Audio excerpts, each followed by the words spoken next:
The wheels of the post carriage had been grinding against the muddy road for the better part of 6 hours when Mikhail Stepanovich finally glimpsed the Vorontsov estate through the birch trees.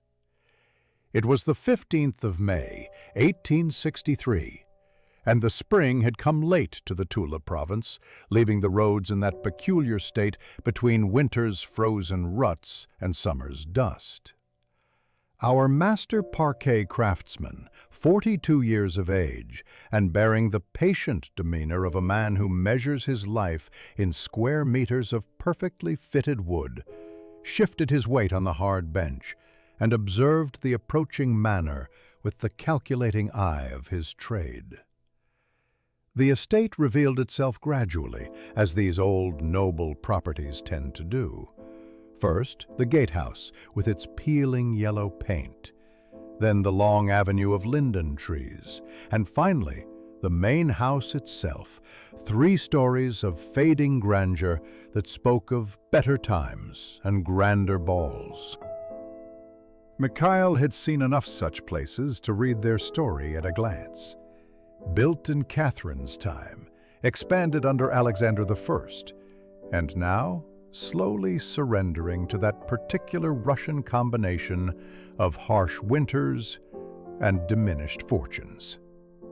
Beside him, young Pavel bounced with barely contained excitement. "Master, look at the size of it!"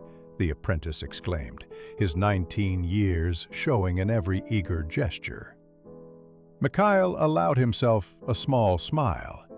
He remembered his own first commission at a noble estate, back when he still believed that aristocrats paid their bills on time.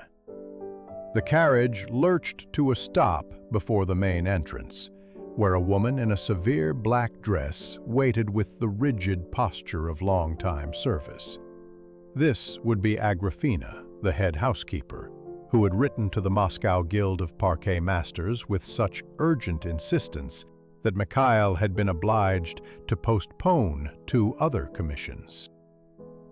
As he descended from the carriage, his trained ear caught the sound of his tools shifting in their cases, the specialized planes, the selection of rare wood samples, the German-made moisture gauge that had cost him 3 months' earnings.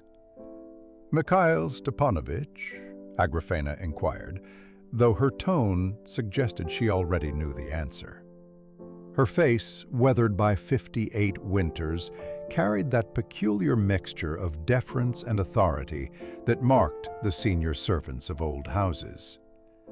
"His Excellency awaits, though he is indisposed today.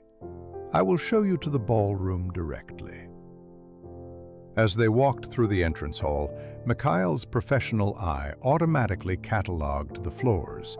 Good provincial work from the turn of the century, oak with simple geometric patterns, well maintained, but showing the inevitable wear patterns of 6 decades.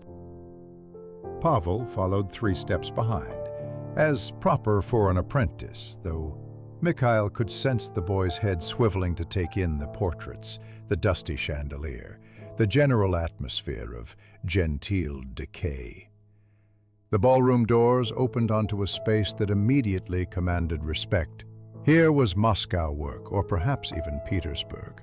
A complex parquet design featuring 3 different woods in an intricate pattern of interlocking stars and hexagons. The room could have held 200 dancers in its prime. Now, in the afternoon light filtering through tall windows, it seemed to hold only dust motes and memories. "There!" Agrafena pointed to a section near the orchestra platform. "That is where it happens." Mikhail approached the indicated area slowly, his footsteps echoing in the empty space. The floor appeared intact, though he noticed an unusual degree of wear in a roughly circular pattern, perhaps 3 meters across.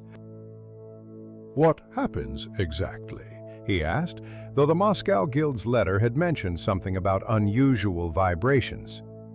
Agrafena's expression tightened. "It dances," she said simply. "Before storms, sometimes during them.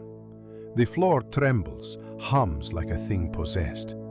The servants won't clean that section anymore. They say it's—" She paused, crossing herself quickly. "Unnatural." Our craftsman knelt beside the affected area, running his palm across the smooth wood. He had encountered superstitious servants before. Usually, the mysterious creaking turned out to be expanding wood, or settling foundations, or mice in the walls. Yet as his fingers traced the joints between the parquet pieces, he noticed something odd. The wear pattern wasn't consistent with foot traffic. It was as if the wood itself had been vibrating, creating microscopic friction patterns he'd never seen before. "When did this begin?" he asked, pulling out his notebook and a German pencil. 3 years ago, perhaps 4, but the stories go back further. The Count's father mentioned it once, said it started in his youth, then stopped for decades. Now it's returned, stronger than before. Agrafena glanced toward the windows, where clouds were gathering on the horizon. "We might have a storm tonight. You'll see for yourself then." She led them up a narrow staircase to their quarters above the old carriage house, 2 small but clean rooms with a view of the kitchen garden. As Pavel began unpacking their tools with methodical care, Mikhail stood at the window, observing the estate's daily rhythm. A gardener worked slowly among the apple trees. A kitchen maid, pretty in that round-faced Russian way, carried water from the well. He noticed Pavel noticing her too, and filed that observation away. Young men and servant girls, a story as old as estates themselves, and usually ending in tears or hasty departures. The evening meal was taken in the servants' hall, a curious mixture of deference and suspicion greeting the Moscow craftsman. Mikhail had learned long ago to navigate these waters carefully. Too friendly, and they'd think him false. Too aloof, and cooperation would be grudging. He chose the middle path, speaking when spoken to, complimenting the cook on her sour cabbage soup, sharing just enough Moscow gossip to seem human without seeming superior. Thunder rolled across the Tula countryside at precisely 9 o'clock that evening, the 16th of May, as if nature herself kept appointments. Mikhail Stepanovich had been reviewing his preliminary sketches of the ballroom floor when Agrafena's knock came, urgent and sharp. "It's beginning," she said simply, and he understood. The servants' hall was emptying as he passed through, the maids and footmen retreating to their quarters with the practiced efficiency of those who knew what was coming. Only the bravest, or most curious, lingered near the ballroom's service entrance. Pavel was already there, his young face alight with anticipation that hadn't yet learned to dress itself in professional composure. They entered the ballroom to find it transformed by the approaching storm. The tall windows rattled in their frames, and the 3 brass chandeliers swayed slightly, their crystal pendants chiming a delicate, ominous melody. But it was the floor that commanded attention. Even from across the room, Mikhail could see it, a visible tremor in that circular section near the orchestra platform, like the surface of water disturbed by some deep current. "Mother of God," Pavel whispered, crossing himself. Mikhail approached slowly, his craftsman's mind already cataloging observations. The vibration wasn't uniform. It seemed to pulse with a rhythm that had nothing to do with the wind outside. As he drew closer, a low hum became audible, felt as much as heard, a frequency that seemed to bypass the ears and speak directly to the bones. He knelt at the edge of the affected area and placed his palm flat against the wood. The sensation was extraordinary. The parquet thrummed with life, each piece of the intricate pattern vibrating in subtle harmony with its neighbors. It wasn't the chaotic shaking of loose boards or settling foundations. This had structure, purpose, like the resonance of a vast instrument being played by invisible hands. 37 years I've worked here, Agrafena said from the doorway, her voice tight with old fear made familiar. My mother worked here before me. She said it was the ghost of a monk, trapped beneath the floor for some sin. The storm was building now, rain lashing against the windows with increasing fury. The vibration in the floor intensified proportionally, and Mikhail found himself thinking of the physics lectures he'd attended at the Moscow Technical Society. Discussions of resonance and frequency that had seemed abstract then, but felt viscerally real now. He pulled out his pocket watch, timing the pulses. 8 seconds between peaks, remarkably consistent. "Pavel," he called to his apprentice, who was standing transfixed, "bring the moisture gauge and the measuring tape." As the young man hurried to comply, a new presence entered the ballroom. Count Vorontsov himself, 68 years of thin, aristocratic bearing, supported by a footman, but refusing to show weakness beyond that concession. His face, gaunt from whatever illness consumed him, held the sharp intelligence that had once made him a favorite at court. "So, Master Mikhail," the Count said, his voice still commanding despite its frailty. "You see our domestic mystery." Mikhail rose and bowed appropriately, not too deep, which would seem servile, nor too shallow, which would give offense. "Your Excellency, it's certainly unusual." "Unusual," the Count repeated with a dry laugh that became a cough. "My grandfather called it the Devil's Dancing Ground. My father thought it was the foundation settling. I've had 3 engineers from Moscow examine it over the years. None could explain it, and 2 refused to complete their investigations."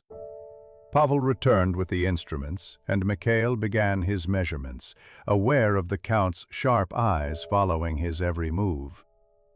The affected area was remarkably circular, 2 3/4 meters in diameter.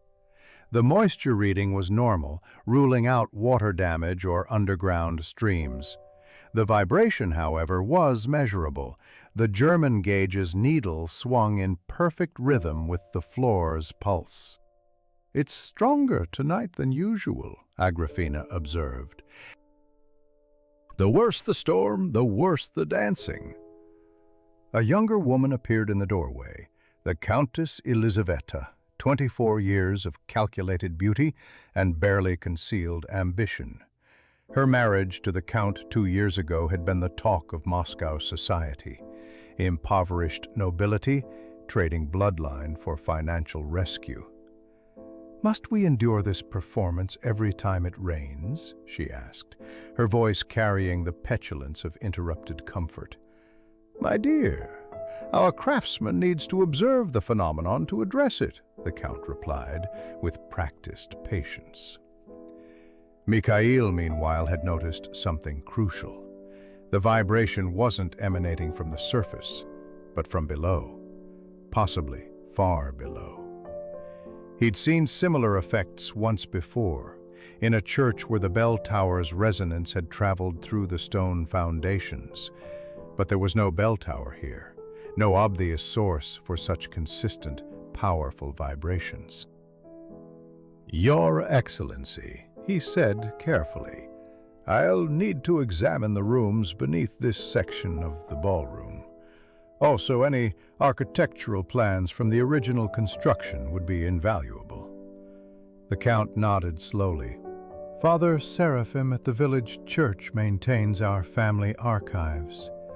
He has documents going back to 1798, when this wing was added.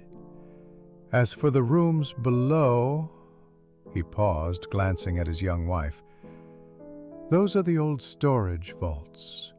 They've been sealed for decades." "Sealed?" Mikhail kept his tone neutral, professional. "My grandfather's orders. Some nonsense about preserving the wine collection, though we moved the wine cellar years ago." The Count's expression suggested there was more to this story, but he wasn't ready to share it with a hired craftsman. Lightning split the sky directly overhead, and for a moment the ballroom was illuminated in stark white relief. The vibrating section of floor seemed to pulse with increased intensity, and Mikhail could have sworn he heard something beneath the hum, a deep, metallic note, like a bell tolling at the very edge of perception. "I must have this resolved before my name day celebration," the Count said firmly. "The 29th of June. Can you complete the work by then?" The morning of May 20th arrived with the kind of pristine clarity that makes Russian springs worth surviving Russian winters. Mikhail Stepanovich had been awake since before dawn, sketching the parquet pattern by lamplight, numbering each piece in the sequence they would need to be removed. The work of restoration, he had learned over 2 decades, was half craft and half archaeology, understanding not just how something was built, but why it was built that way. Pavel was already in the ballroom when Mikhail arrived, having swept the floor clean and arranged their tools with the devotion of a priest preparing for Mass. The boy had been quieter than usual these past days, and Mikhail suspected it had something to do with the kitchen maid, Masha, whose laughter could be heard through the carriage house windows each evening as she drew water from the well. "We begin at the edge," Mikhail instructed, kneeling beside the affected area. "Each piece must be numbered and stored in order. This isn't Moscow work. Look at these joints, the precision. This is Petersburg craft, perhaps even foreign." The first piece came up more easily than expected, the old fish glue adhesive having dried to powder over the decades. Beneath was a layer of felt, still surprisingly intact, and below that, the subfloor, thick planks of oak that should have been solid, immovable. But as Mikhail probed with his thin-bladed knife, he felt something unexpected. The planks had been cut and modified, creating what appeared to be an access panel. "Master," Pavel said quietly, "there are markings here." Indeed there were, carved into the underside of the parquet piece, invisible until removed. Roman numerals and what appeared to be a date, 1798. But there was more, a symbol Mikhail didn't recognize, something between a cross and a key. By noon, they had removed a quarter of the affected section, and the pattern was becoming clear. This wasn't original construction. It was a repair, or rather, a concealment. Someone had gone to extraordinary lengths to hide whatever lay beneath while maintaining the ballroom's elegant appearance. The craftsmanship was superb, the work of a master who expected his secret to remain hidden forever. Father Seraphim arrived after the midday meal, a man of 52 years with the studied calm of rural clergy and the sharp eyes of natural intelligence. He carried a leather portfolio that looked older than the estate itself. "Count Vorontsov suggested I might be of assistance," he said, his voice carrying traces of seminary education overlaid with decades of village sermons. Mikhail showed him the symbol from the parquet piece, and the priest's expression shifted subtly, recognition mixed with something that might have been unease. "This is the mark of the monastery of St. Methodius," he said slowly. "It stood 3 versts from here until 1812. "The French?" Mikhail asked, though he suspected the answer was more complex. "That was the official story." Father Seraphim opened his portfolio, revealing yellowed documents covered in the elaborate script of the previous century. But these records tell a different tale. The monastery was dismantled in 1798, its stones used to build the new wing of this very estate. The Count's grandfather, may God forgive him, claimed the monks were harboring political dissidents. Pavel had stopped working, absorbed in the unfolding history. Even the dust motes seemed to pause in their eternal dance through the afternoon sunlight. Mikhail studied the documents, his limited church Slavonic making the reading slow but not impossible. There were receipts for building materials, labor contracts, and something else, a petition from the last abbot pleading for the return of the monastery's bells. The bells were never returned, Mikhail asked, though he was beginning to suspect their fate. The records end abruptly. The abbot died that winter, natural causes, officially. The other monks were dispersed to distant monasteries, but local memory is long, Master Mikhail. My predecessor left notes suggesting that Count Vorontsov, the grandfather, suffered great guilt in his final years. He sealed the vaults beneath this ballroom and forbade anyone from entering them. The work continued through the afternoon, each removed piece revealing more of the mystery. The subfloor had definitely been modified, reinforced with iron brackets that seemed excessive for a mere dance floor. By 4 o'clock, they had exposed enough to see that the modifications formed a deliberate pattern, a circle within the circle of the dancing floor phenomenon. Countess Elizaveta appeared at 5, ostensibly to check their progress, but obviously for other reasons.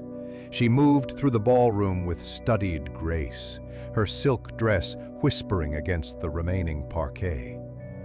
"My husband's health is declining," she said without preamble. "Dr. Bernstein fears he may not last the summer. It would be unfortunate if this work remained unfinished." The threat was politely veiled, but unmistakable. Mikhail had encountered such pressure before, the aristocracy's way of ensuring compliance without anything so vulgar as direct commands. "The work will be completed, Your Excellency," he replied evenly, "though the nature of what we're uncovering may require delicate handling." Her eyes sharpened. "Uncovering? The floor has been modified, Countess. Whatever causes the phenomenon lies beneath, deliberately concealed. To fix it properly, we must first understand it." She absorbed this information with the calculating expression of someone weighing risks and opportunities. "My husband's son arrives from Petersburg next week. Nikolai has modern ideas about everything, including this estate. Perhaps it would be best if your discoveries remained discreet until we understand their implications." After she departed, Father Seraphim shared a meaningful look with Mikhail. "The Countess is young, but not naive. She knows that mysteries in old houses can affect inheritances, especially when there are multiple claimants." As evening approached, Mikhail sent Pavel to organize their tools while he remained alone in the ballroom, studying the exposed subfloor by lamplight.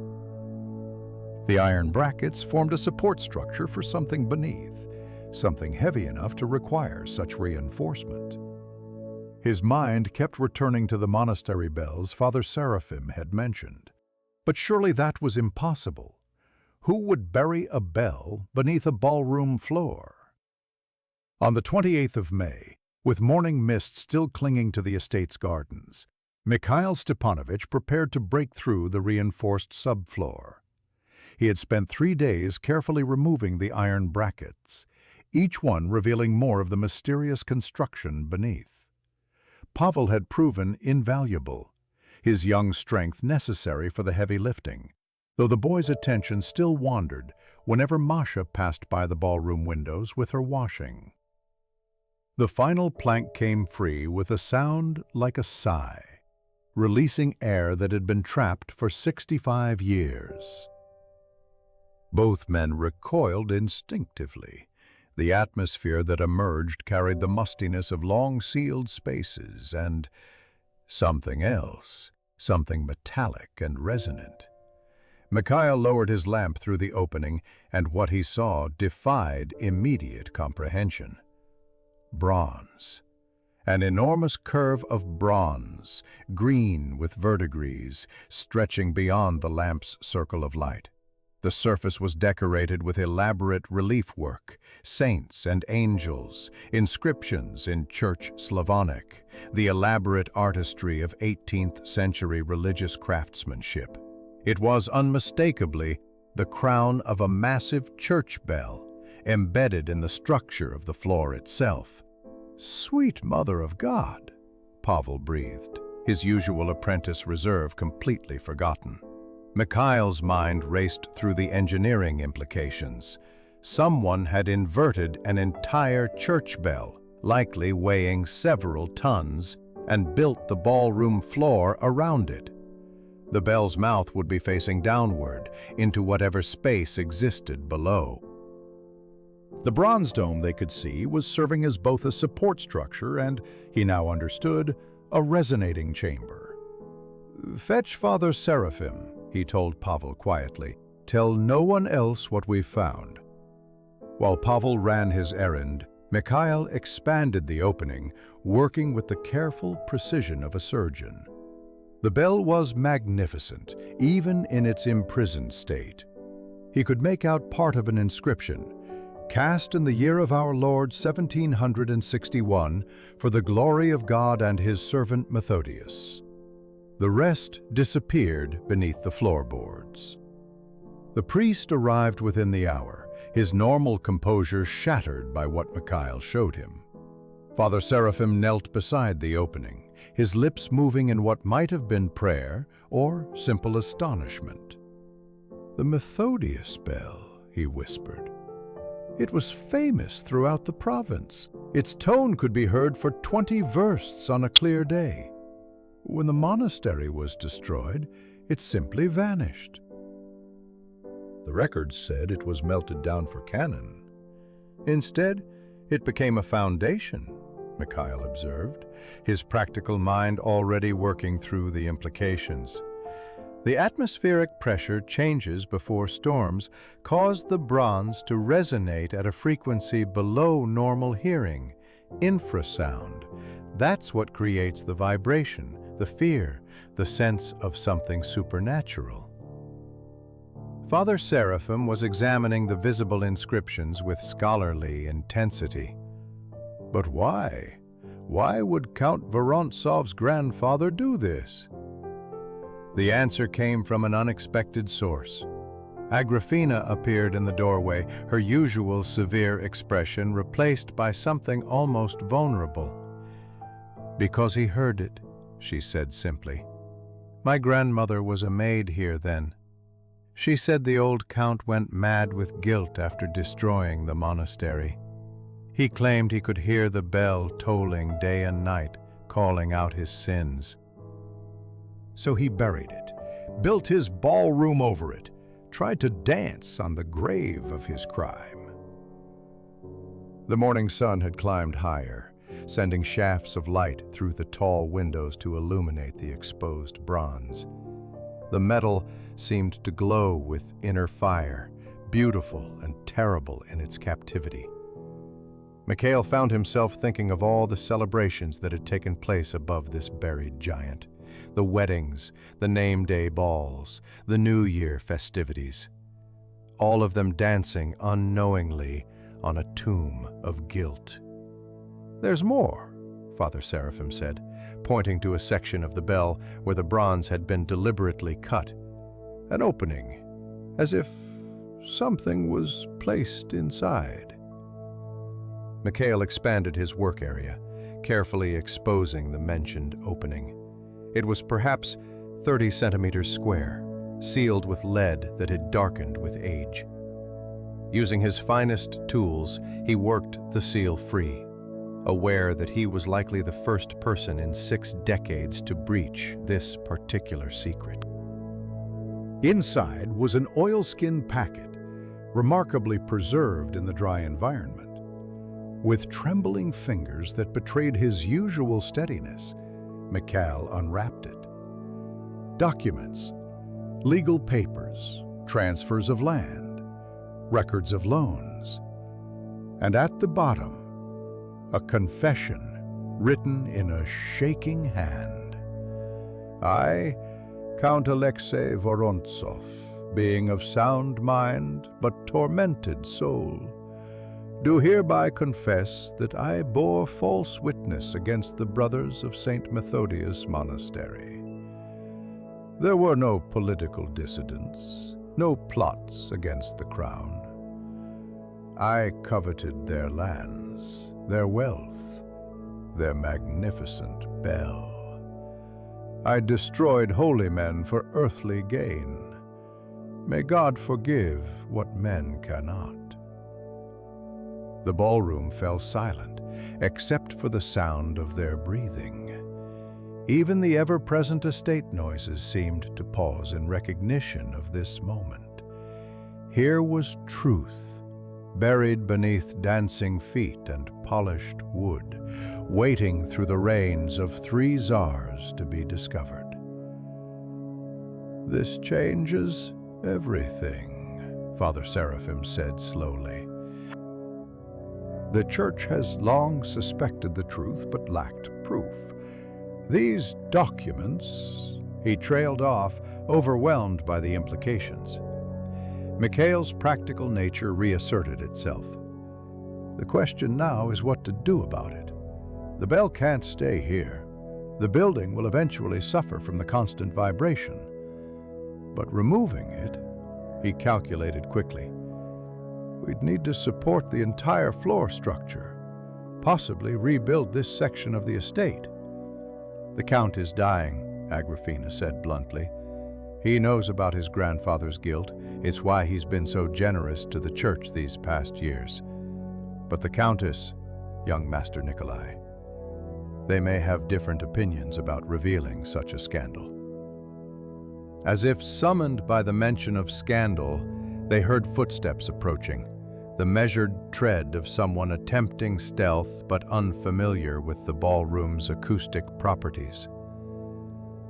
Merchant Kulikov appeared, his 45 years of ambitious climbing evident in every calculated gesture.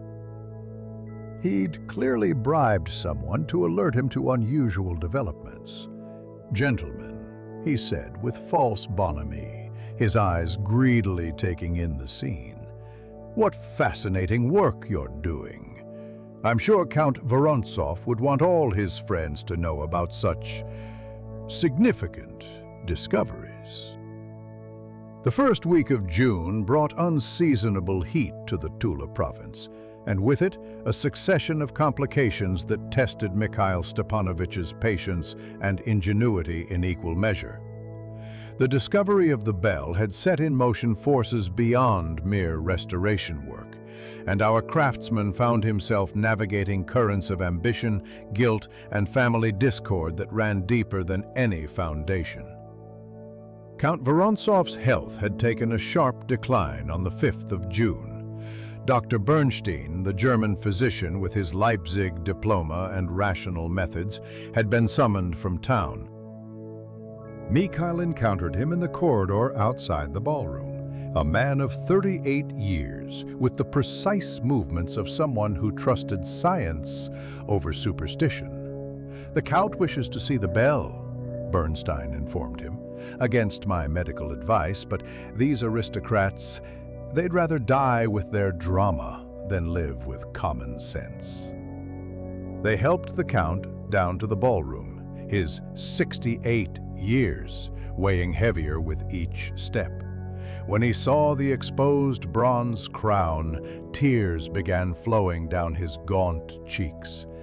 "My grandfather's sin," he whispered. "I knew it was here. My father told me on his deathbed, made me swear never to disturb it." "Then why did you hire me?" Mikhail asked gently. The Count's laugh was bitter. "Because I'm dying, Master Mikhail.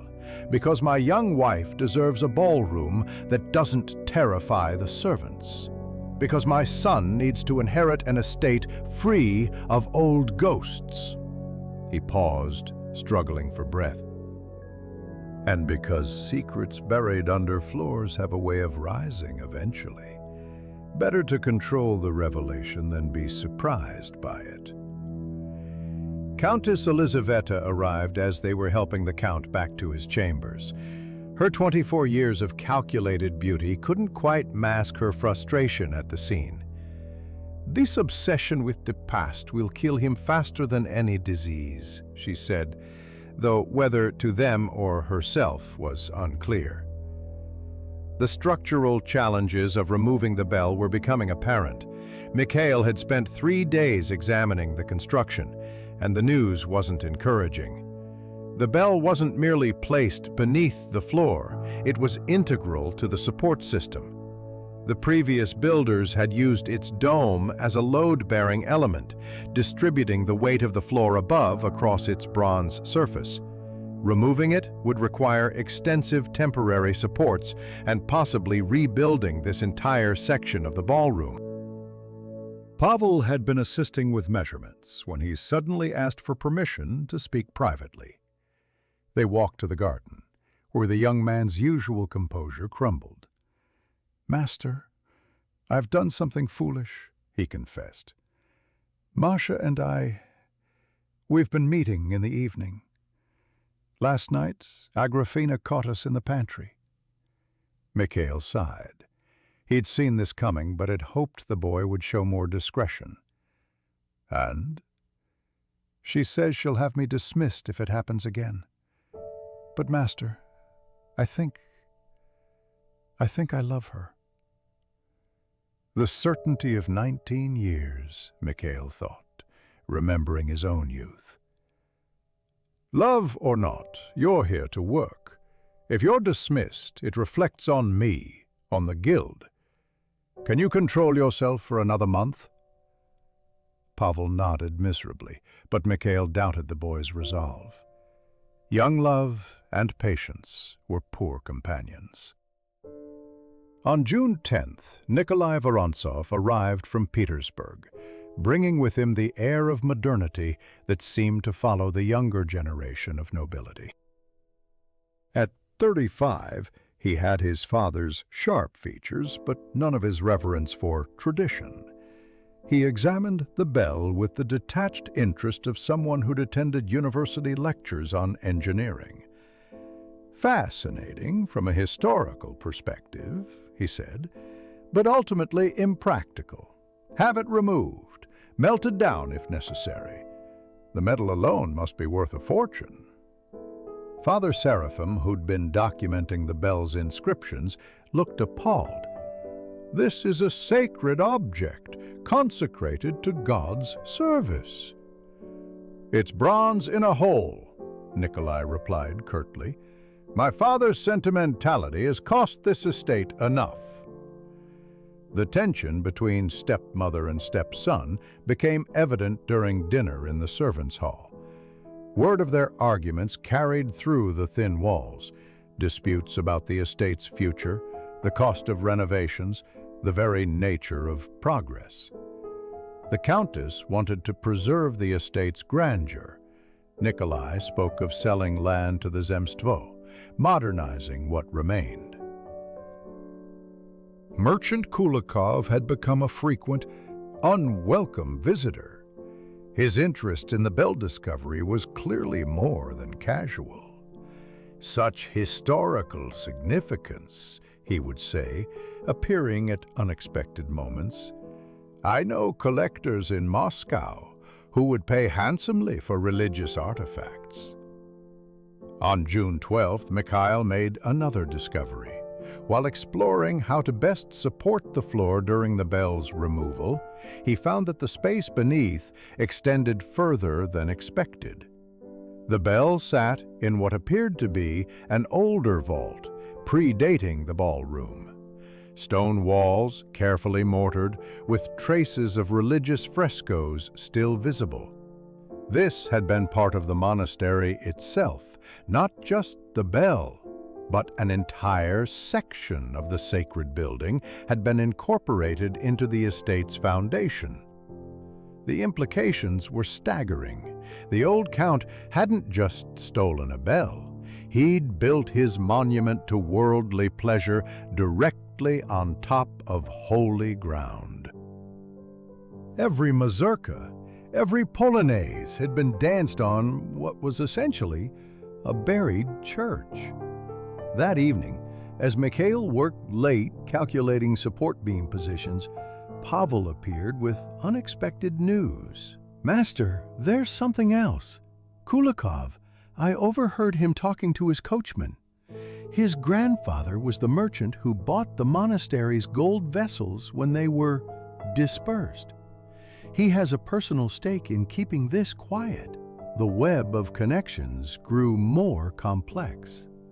Mikhail found himself thinking of his late wife, how she'd always said his preference for wood over people would be his salvation or his doom. Wood was honest.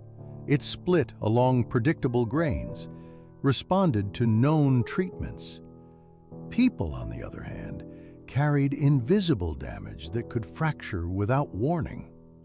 Father Seraphim arrived at the estate on the morning of June 12th with an expression that suggested revelations were imminent. He carried a different portfolio this time, older and more carefully preserved, and requested to speak with Mikhail privately in the ballroom.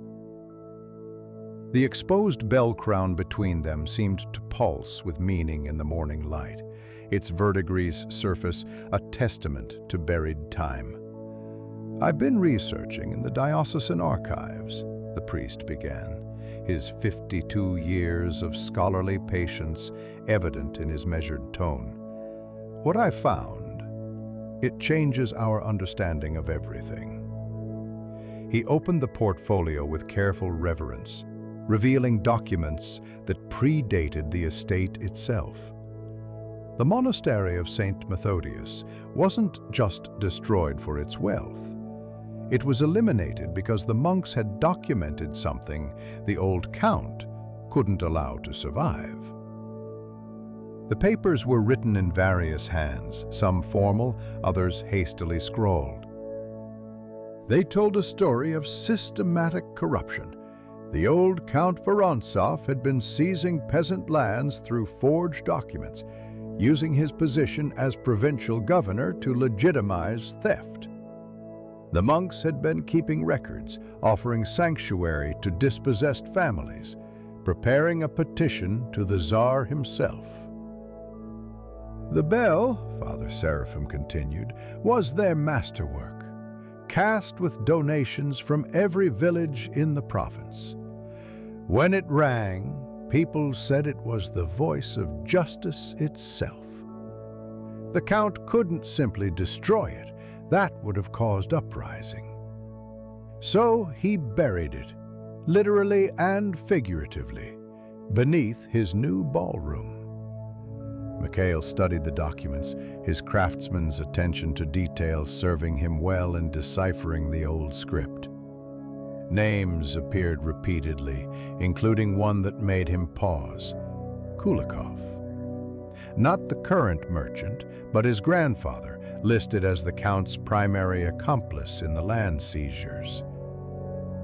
"This is why Kulikov wants to buy the estate," Mikhail said slowly. "Not for the land, but to ensure these documents never surface." Their conversation was interrupted by unexpected activity in the courtyard. Through the tall windows, they could see workers unloading equipment, ropes, pulleys, heavy timbers. Nikolai Vorontsov entered the ballroom with the determined stride of someone implementing a decision. "I've hired additional men from town," he announced. "We're accelerating the bell's removal. Father, you'll have 3 days to complete your documentation, then we proceed." "Your father?" Mikhail began. "My father is barely conscious. Dr. Bernstein says it's a matter of days, perhaps hours." Nikolai's modern rationalism couldn't quite hide the pain beneath. "I won't have his death overshadowed by this archaeological melodrama." Pavel appeared in the doorway, his usual composure shattered. "Master, come quickly.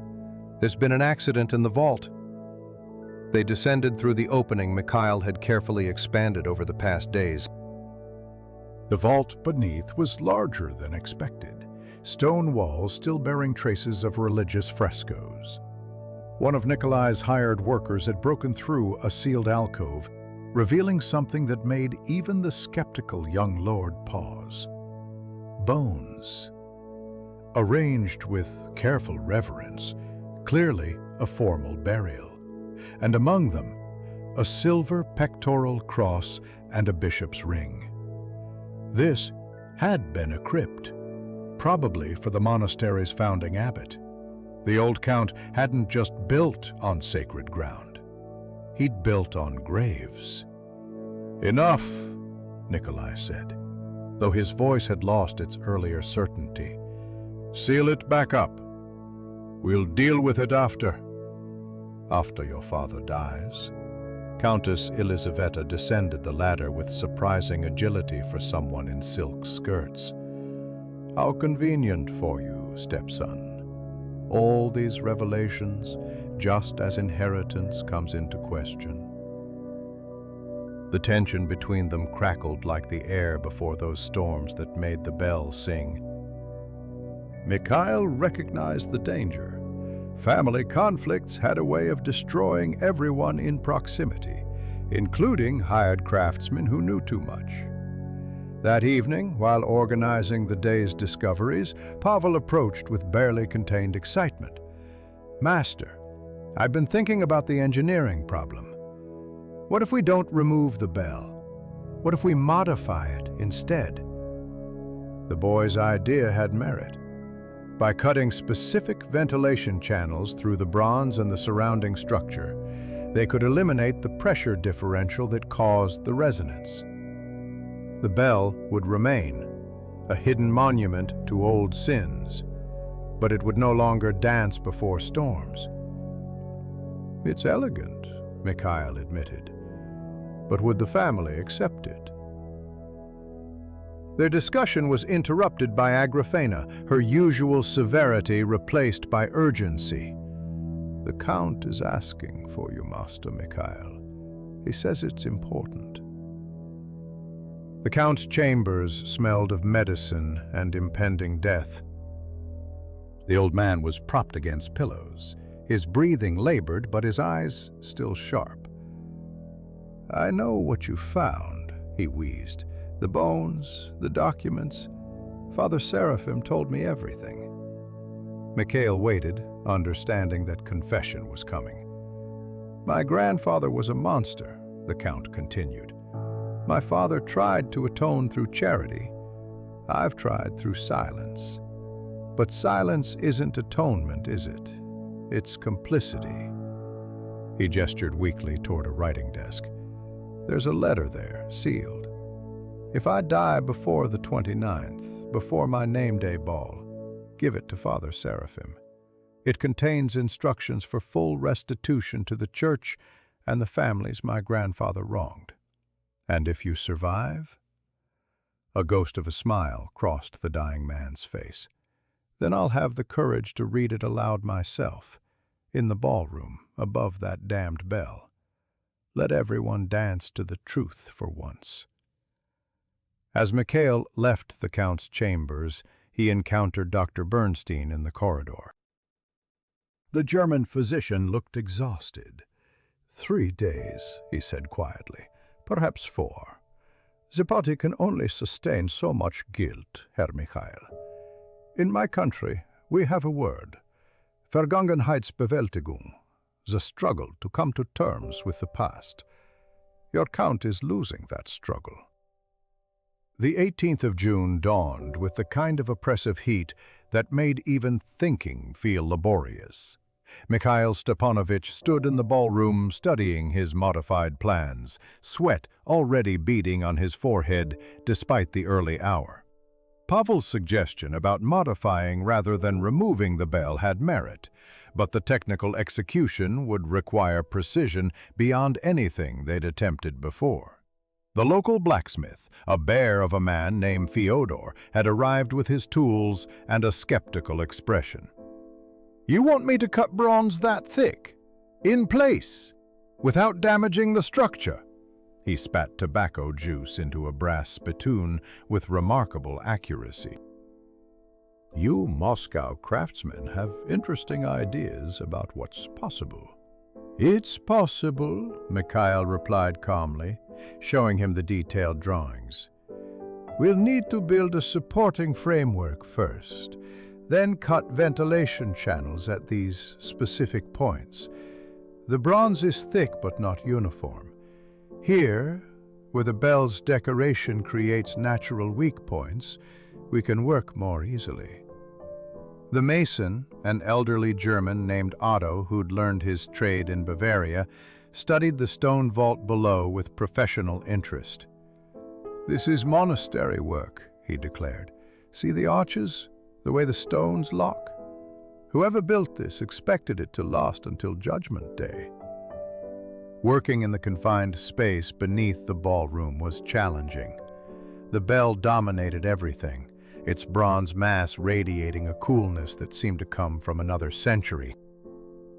Pavel had rigged an ingenious system of mirrors to direct sunlight from the ballroom windows, creating pools of illumination that made the work possible without the danger of open flames near the accumulated dust of decades. By noon, they'd constructed the first supporting framework, massive oak beams that would hold the floor's weight while they worked on the bell. Mikhail found himself admiring the original construction, even as he prepared to modify it. Whoever had installed this bell had been a master engineer, using the bronze dome as both foundation and resonance chamber with remarkable sophistication. "Master," Pavel called from above, "the Countess approaches." Elizaveta descended into the vault with her characteristic determination, her silk dress wholly inappropriate for the dusty space, but her bearing suggesting she didn't care. "My husband wishes to observe your progress," she announced. Despite Dr. Bernstein's protests, he insists on being carried down here. The logistics of bringing a dying man into a construction zone seemed impossible. But aristocratic will had its own physics. They rigged a chair with ropes and slowly, carefully lowered Count Vorontsov into his grandfather's hidden shame. The old man's breathing was labored, but his eyes took in every detail with feverish intensity.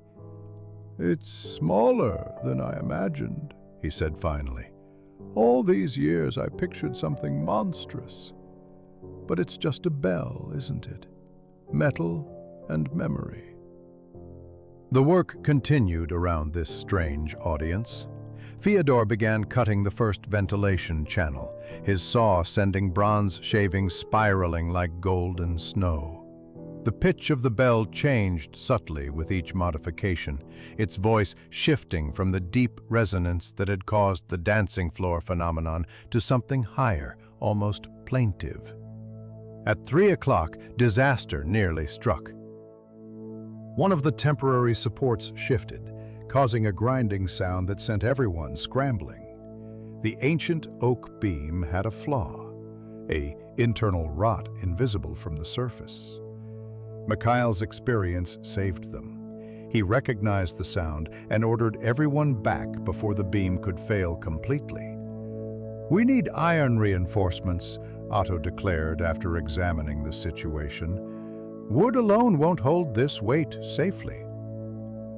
Nikolai, who'd been watching from above with barely concealed impatience, made a swift decision. "Take what you need from the old gates. Their 18th century iron should be strong enough." The political implications of destroying the estate's ceremonial gates didn't escape Mikhail, but technical necessity outweighed tradition. As Fyodor and his assistants worked to remove the iron bars, Father Seraphim appeared with news that changed everything. "I've found more documents," he said, his usual composure cracked with excitement. "The bell contains a time capsule." The last abbot mentions it in his final letter. Evidence of the Count's crimes sealed within the bell itself, where only God could judge them. This revelation sent a ripple through the assembled workers. If true, it meant the bell wasn't just a monument to guilt, but a repository of proof. Mikhail examined the bronze surface with new interest, eventually finding what he sought: a sealed panel, nearly invisible beneath decades of verdigris. "Should we open it?" Pavel asked, voicing what everyone was thinking. Count Vorontsov, still in his makeshift throne, laughed weakly. "Why not? Let's have all the skeletons dance at once." Using precise tools, Mikhail worked the panel free. Inside was an oilskin package, miraculously preserved. The documents within were damning. Forged land deeds with the old count's seal, records of bribes to provincial officials, even a list of peasant families who died defending their claims.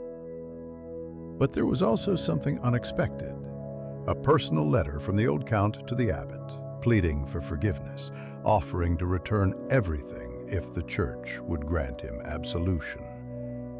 He was refused, Father Seraphim said softly, reading the abbot's response. The church demanded public confession, full restitution. The count chose burial over revelation.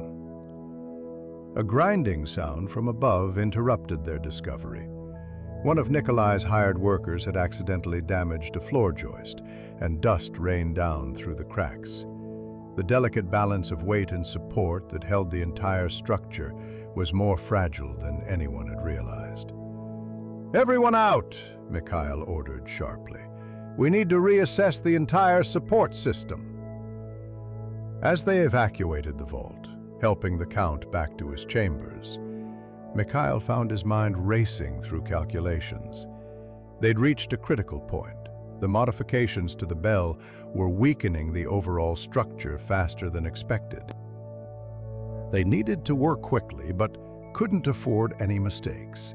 One wrong cut, one failed support, and the entire ballroom floor could collapse. The 25th of June arrived with the kind of crystalline clarity that makes Russian summers forgive their winters. Mikhail Stepanovich stood in the ballroom, examining their nearly completed work. The modified bell, now properly ventilated and silent, even as storm clouds gathered on the horizon. 4 days remained until the Count's name day ball, and the restoration was entering its final phase. Count Vorontsov had rallied unexpectedly. Dr. Bernstein attributed it to the mysterious resilience of the dying when they have unfinished business, though he warned that such rallies were typically brief. The Count had asked to see Mikhail privately that morning, his voice stronger than it had been in weeks. "I've made my decision," the old aristocrat announced from his bed. "The documents you found, the evidence of my grandfather's crimes, it will all be revealed at the name day ball. I've already sent word to the provincial governor, to Bishop Methodius in Tula, even to the newspaper. They'll all be here." Mikhail understood the magnitude of this decision. "Your family's reputation will survive truth better than it's survived lies," the Count interrupted. "My grandfather stole land, destroyed a monastery, buried the evidence under dancing feet. My father knew and said nothing. I knew and said nothing. But silence is complicity, Master Mikhail. At least my son will inherit an honest name, even if it's a diminished one." The technical work of restoration had become secondary to the human drama unfolding around it. Nikolai had initially raged against his father's decision, speaking of family honor and social standing. But something had shifted in him after seeing the documents, the lists of dispossessed families. His Petersburg education had included fashionable ideas about social justice, and here was injustice written in his grandfather's own hand. "We'll need to finish the floor perfectly," Nikolai had told Mikhail that morning. "If we're going to confess our sins publicly, we'll do it on the finest parquet in the province." The Countess Elizaveta had reacted differently. After the initial shock, she'd become intensely practical, already calculating how to navigate the social upheaval. "The confession will be dramatic," she'd said, "but drama can be useful if properly managed. We'll be the family that chose truth over comfort. In Moscow society, that might actually increase our standing." Pavel had been working tirelessly on the final phase, replacing the carefully numbered parquet pieces over the now modified structure. His skill had improved remarkably over these weeks, his joints now almost as precise as Mikhail's own. The boy had also somehow resolved his situation with Masha. Agrafena had grudgingly given permission for properly chaperoned meetings after the ball. The morning of June 27th brought unexpected visitors.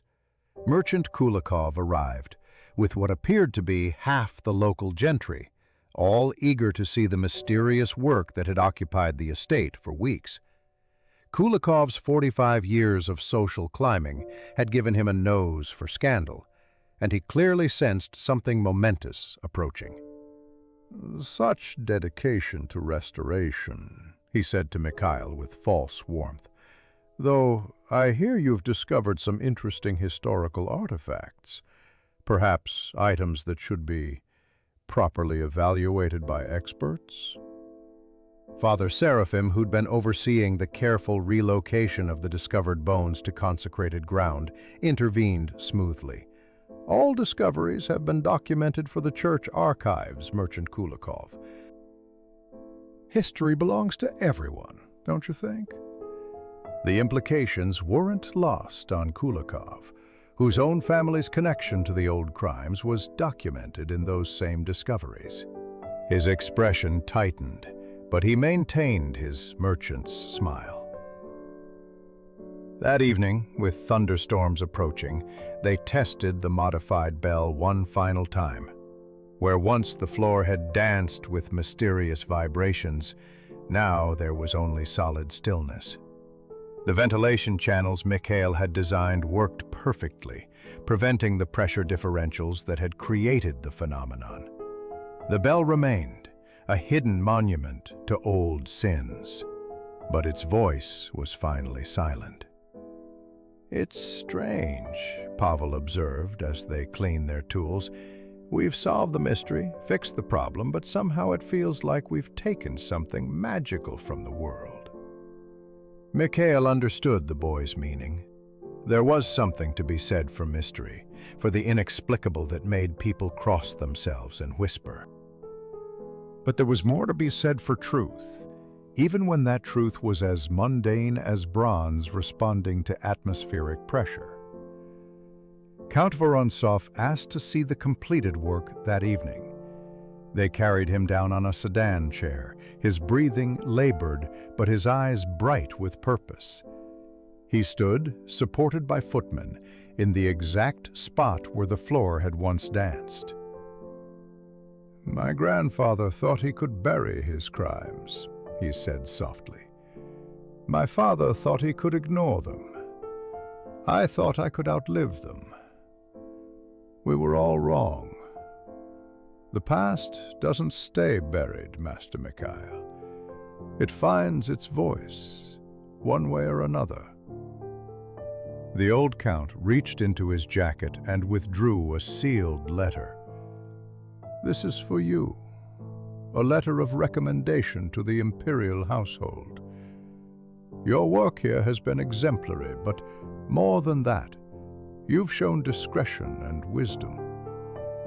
The Tsar's palace always needs master craftsmen who understand that floors sometimes hide more than dust." As they helped the count back to his chambers, Mikhail noticed Countess Elizaveta watching from the gallery, her expression unreadable. She'd already begun preparations for the name-day ball, and the estate buzzed with activity. Extra servants had been hired from the village, musicians engaged from Tula, food and wine ordered in quantities that suggested either celebration or wake. That night, as Mikhail made final notes in his work journal, he could hear the estate settling around him, the old wood adjusting to the modified structure below. Tomorrow would bring the final preparations, and then the ball itself, where truth would dance, where mystery once reigned. The 29th of June arrived clothed in the kind of golden light that transforms even ordinary things into memory. By 3 o'clock in the afternoon, carriages had begun arriving at the Vorontsov estate, disgorging provincial nobility, merchants, clergy, and even a reporter from the Moscow Gazette who'd traveled 2 days for what he'd been told would be an unprecedented announcement. Mikhail Stepanovich stood in the completed ballroom, running his palm one final time across the restored parquet, feeling the smoothness of perfectly joined wood that would never again dance to invisible storms. Pavel had been helping with final preparations since dawn, his youth finally showing through his professional demeanor as he repeatedly adjusted his borrowed formal clothes. Even apprentice craftsmen were expected to attend tonight. The Count had insisted that everyone who'd worked on the restoration be present for what he called the Evening of Truth. The ballroom had been transformed. 300 candles blazed in the chandeliers, their light multiplying in the mirrors that lined the walls. The parquet floor gleamed like dark honey, its intricate pattern of stars and hexagons more beautiful than ever. Where the mysterious dancing section had been, Mikhail had inlaid a subtle marker, a circle of slightly darker wood that only someone looking for it would notice. Beneath, the great bell slept silently, its voice forever stilled, but its presence eternal. Count Vorontsov descended at 7 o'clock, supported by footmen, but dressed in his full ceremonial uniform from his days at court. The medications Dr. Bernstein had administered gave his cheeks an artificial flush of health, but his eyes burned with genuine purpose. Countess Elizaveta stood beside him in cream silk and diamonds, playing the role of devoted wife with such conviction that perhaps it had become truth. The guests assembled with the elaborate choreography of provincial society. The governor and his wife in the position of highest honor, Bishop Methodius in his purple vestments, the local nobility arranged by precedence, the merchants permitted attendance but kept to the periphery. Kulikov stood among them, his face a study in barely controlled anxiety. At 8 o'clock precisely, Count Vorontsov raised his hand for silence. His voice, strengthened by will if not by health, carried across the ballroom with surprising clarity. "My friends, honored guests, I have invited you here not merely to celebrate my name day, but to witness an act of confession and restitution that is 65 years overdue." A murmur rippled through the crowd like wind through grain. The Count continued, each word measured and deliberate. "Beneath where we stand, buried in the structure of this very floor, lies the great bell of St. Methodius Monastery. My grandfather, may God forgive him, destroyed that holy place, not for reasons of state, as the records claim, but for greed. He stole lands, forged documents, and when the monks threatened to expose him, he eliminated them and their monastery alike." The silence that followed was absolute. Even the candle flames seemed to pause in their dancing. Then the Count gestured to Father Seraphim, who came forward with the discovered documents, reading aloud the evidence of old crimes, the forged deeds, the list of dispossessed families, the old Count's own confession. "Several families here tonight," Count Vorontsov continued when the priest finished, "are descendants of those my grandfather wronged. The Markovs, the Petrovs, the Dmitrievs. Your ancestors' lands were stolen. I cannot return what was taken, for much has been sold and resold. But I can offer restitution." Nikolai stepped forward with a leather portfolio. "We have calculated the current value of the stolen lands, plus 65 years of interest. Each wronged family will receive payment in full. Additionally, the bell will be excavated and donated to the new church being built in the village, where it will ring again as it was meant to."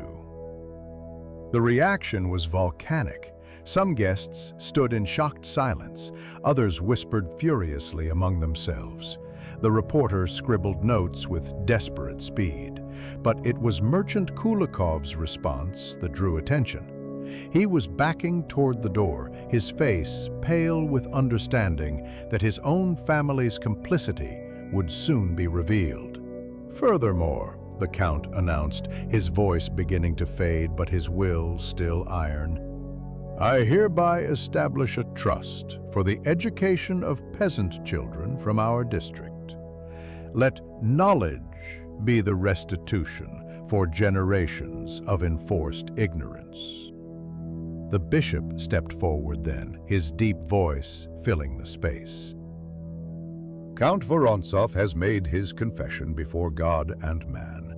The Church acknowledges his repentance and his restitution. Let any who would judge him remember their own hidden sins." What followed was unprecedented in the annals of provincial society. One by one, members of the oldest families came forward to shake the Count's hand, some with tears, others with obvious relief that their own secrets remained buried. The Markovs, descendants of dispossessed peasants who'd clawed their way back to merchant status, stood speechless as Nikolai handed them documents restoring their ancestral claims. Music began then, at the Countess's subtle signal. Not the grand polonaise that typically opened such balls, but a simple waltz, almost hesitant. Count Vorontsov, supported by his son, took 3 symbolic steps onto the dance floor, onto the exact spot where the bell lay buried below. "No more dancing on graves," he said quietly, but his words carried. As the evening progressed, Mikhail found himself observing from his craftsman's position near the wall. The floor he'd restored held the dancers perfectly. No mysterious vibrations, no supernatural trembling. Just solid wood over silent bronze. Truth settled into place as precisely as his carefully fitted parquet pieces. Pavel appeared at his elbow, flushed with excitement and perhaps a glass of wine. "Master, look," he whispered, gesturing toward where Masha stood with the other servants, all of whom had been invited to watch this historic evening. "Agrafena has given us her blessing. We'll marry after the harvest." The boy's joy was infectious, a reminder that life continues even in the shadow of great revelations. Mikhail clapped his apprentice on the shoulder, remembering his own young love. Gone these 3 years, but never forgotten. The 5th of July dawned with a gentle mist that turned the estate grounds into something from a dream, all soft edges and muted colors. Mikhail Stepanovich stood in the courtyard, supervising the loading of his tools, each one wrapped carefully in oiled cloth and placed in the precise order he'd need them for his next commission. The familiar weight of completed work settled on his shoulders, that mixture of satisfaction and melancholy that came with leaving a place where important things had happened. Count Vorontsov had died peacefully 2 days after the ball, having lived just long enough to see his confession received and his restitution begun. Dr. Bernstein said it was as if the old man's body had been waiting for permission to let go, holding on through sheer will until his duty was complete.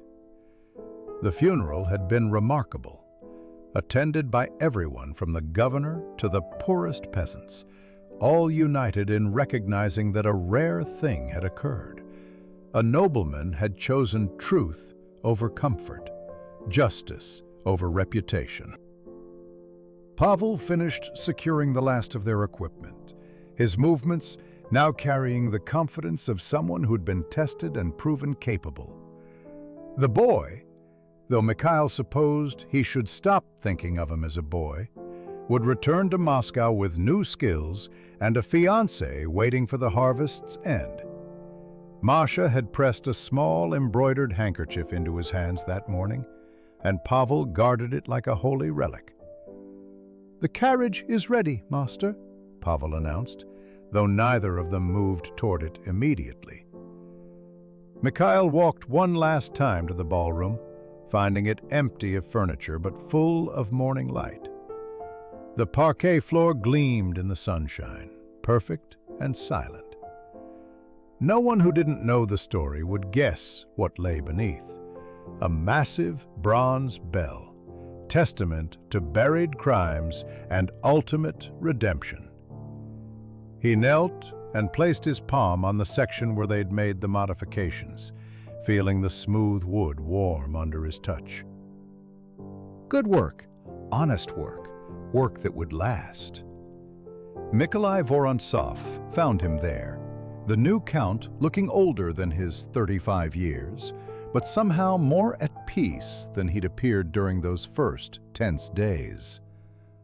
"Master Mikhail," he said formally, then relaxed into something more genuine.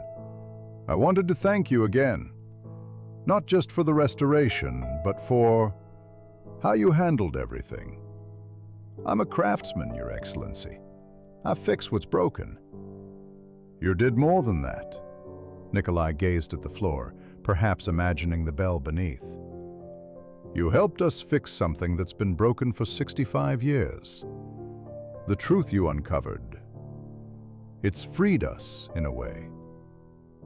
My father died at peace. The estate can move forward without the weight of hidden guilt. Even my stepmother and I have found common ground. She'll remain here as dowager, helping establish the school my father envisioned." Countess Elizaveta appeared in the doorway, dressed in mourning black, but carrying herself with new authority. "The Moscow Gazette has published the story," she announced. "We're either the most noble or most foolish family in Russia, depending on whom you ask." "Perhaps both," Nikolai replied with a slight smile. "Master Mikhail, my father's letter of recommendation to the imperial household. Will you use it?" Mikhail considered.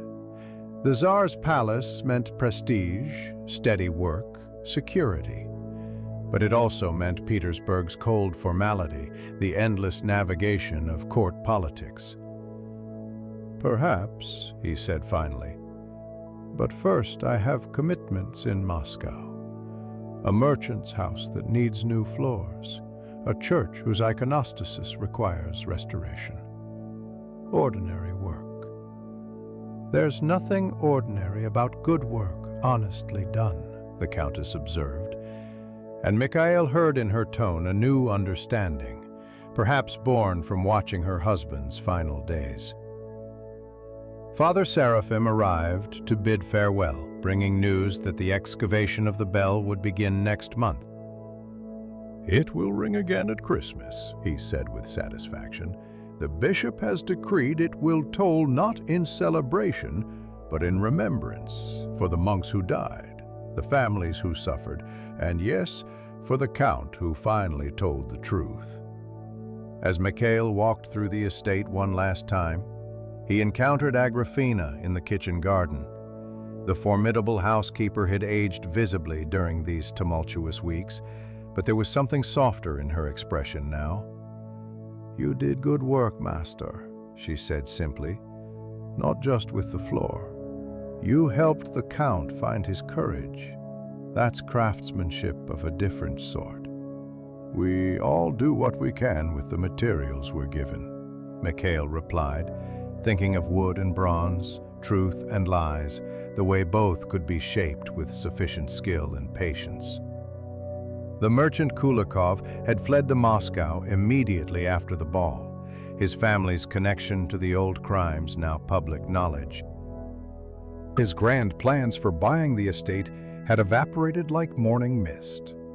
The reporter from the Moscow Gazette had told Mikhail that Kulikov's business associates were already distancing themselves, proximity to scandal being bad for commerce. As the carriage rolled through the estate gates, Mikhail looked back one last time at the manor house rising through the birch trees. In his pocket was a purse considerably heavier than agreed, Nikolai's final gesture of gratitude. More valuable, though, was the knowledge he carried.